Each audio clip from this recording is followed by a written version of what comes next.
éclat de fin ou début d'une aventure.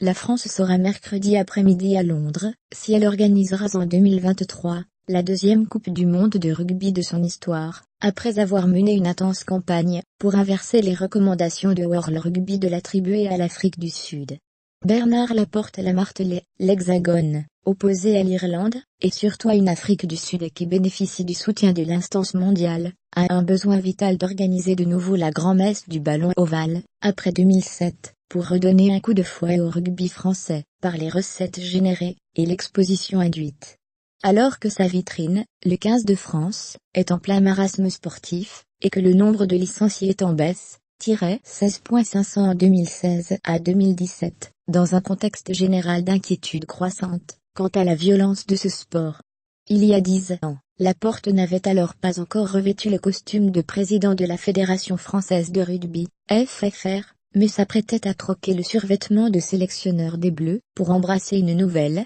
et courte, carrière d'homme politique, au secrétariat au sport, 2007 à 2009. C'est justement d'une bonne dose d'habileté politique, dont il aura dû faire preuve ces 2 dernières semaines, pour convaincre les votants de confier à la France l'organisation de la Coupe du monde 2023.